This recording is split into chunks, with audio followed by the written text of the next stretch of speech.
Hi everyone. I'm going to tell you my story. I was born in a banana leaf hut in the boonies of Vietnam, which is literally halfway around the world, 12 hours difference from where I am, where I live today. I was born in the middle of the night. The floors of my banana leaf hut was dirt and mud.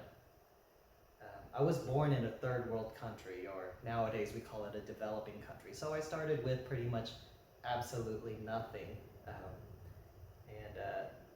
If you look at my world or so, you kind of start with dirt floors. So when you look at that, everything can technically only get better from where I started. My family and my siblings, there were five of us at the time, were very fortunate where we had the opportunity to get out of that particular environment, a very impoverished environment, a very poor environment, when I was very, very young. After we left Vietnam, for a short amount of time, we lived in a refugee camp in Malaysia until my aunt could find financial support for us to make it to the United States of America. And even with that or so, from Malaysia, we hopped on a boat for a few days, and so in a sense, we are the last of the boat people, as you would call it, from Southeast Asia. One of the few anyways. So we're on a boat or so and make it across the Pacific Ocean. A couple of airplane flights later, we landed in the United States of America with very little other than the clothing that was on us. Didn't have a whole lot of, pretty much we didn't have any possessions outside of our clothing. I was just about 4 years old at the time when I came to the United States of America. So there's a whole lot of my past that realistically I don't remember. I had the opportunity to visit my beginnings or so when I was in my 20s. And I got to see the little patch of land where I originally started. The hut was not there anymore, but when you look at that piece of land for the five of us, it's roughly about a little 400 square foot piece of land that was still mud, surrounded by, banana plants or so, apparently where we got our banana leaves from to build our hut. But it still had dirt floors on it. Since the time I was just about 4 years old till today, I've had the opportunity to live in the United States of America.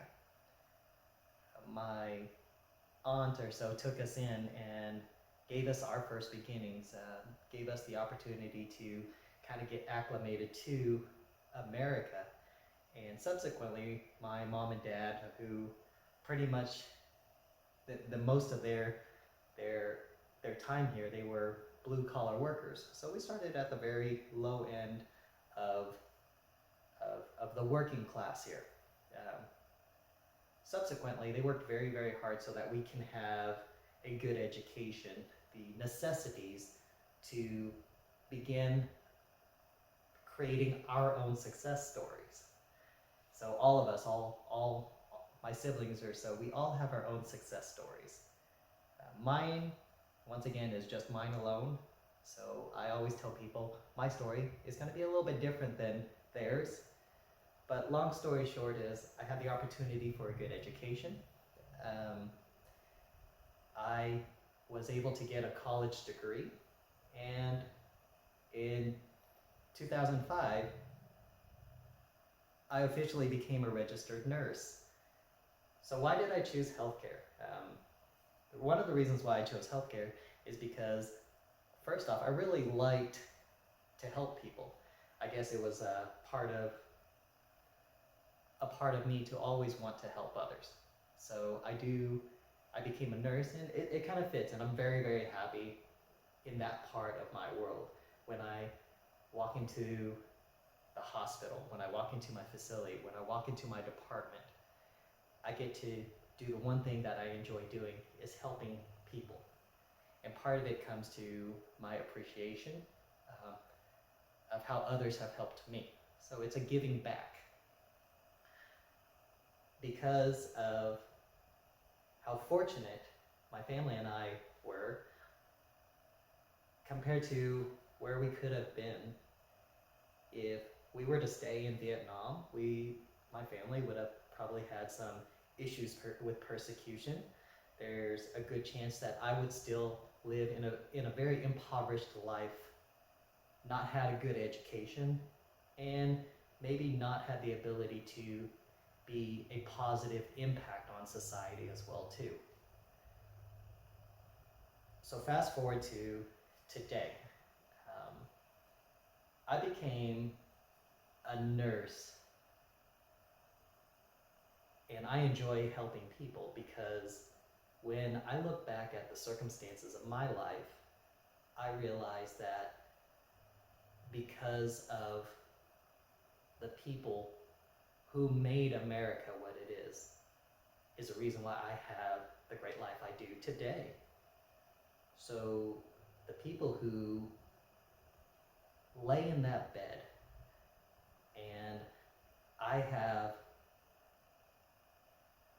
the honor of taking care of, and I take care of them as well as I can, and mainly because it is my little way of saying, very, very small thing that I can do to say thank you for making America what it is, making America great, giving me the opportunity to have a successful outcome, a successful life. I love my life. Is it perfect? No. Am I the richest person in the world? No, I'm not. But I get to smile every single day because I get to enjoy doing something. And what I do every single day is my way of saying thank you to the so many people who have built America to make it what it is. From the engineers who have built our cities or created our wonderful technologies like our TVs or our internet services, our electrical grid, our cars that we have nowadays. These innovations make America, the United States of America, really, really great. You look at the medical field, the healthcare field, which I'm a part of. All these people have come up with better means of taking care of people, have extended life, have improved the quality of life. They're also a part of what makes America great and the quality that we have here versus a lot of places in the world. You look at our military services, our armed services, our Navy, Army, Marine, our Air Force. These people were willing to fight to protect America's interests, and they were also willing to make such an ultimate sacrifice so that America could be what it is, as well as give me the opportunity to have a better life as well too. And so I appreciate everyone, and I want to say thank you to everyone that comes across, and that is my way of saying thank you to all these people who not only were they willing to make the ultimate sacrifice, but they also looked at something so much bigger, and because of that future outlook that they had, the vision that they saw, they're the reasons why I get to have the wonderful life that I do today. And because of that, every single patient that I take care of, my little way of saying thank you is to take care of them well. I may not tell everybody my story, and most of my patients will never know how I came to be who I am, or they will never hear my story. But that's not important. The important thing is they gave me such an opportunity. It is my pleasure to be able to be there for them, take care of them, give them an opportunity in their time of crisis as well too, when their health is not the best, when they're looking at the possibility of an illness that can be fatal, is to be able to support them through that.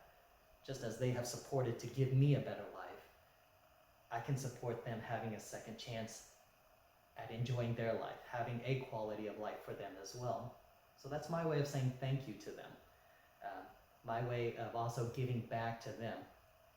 They were willing to fight for me, so I'm willing to fight for them, as well as all those people that come ahead of me as well too. The next generations to come is to also fight, because they fought for me to have a future. I can only show my appreciation to them by also fighting for other people to have a future as well too, our young generations. Is it the easiest fight in the world? No. Will we ever see the result of it? No.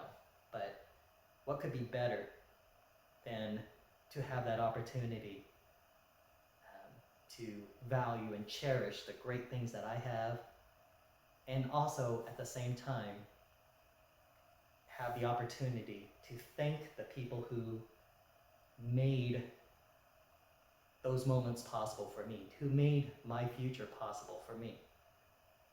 My parents worked very hard so that I could have a future.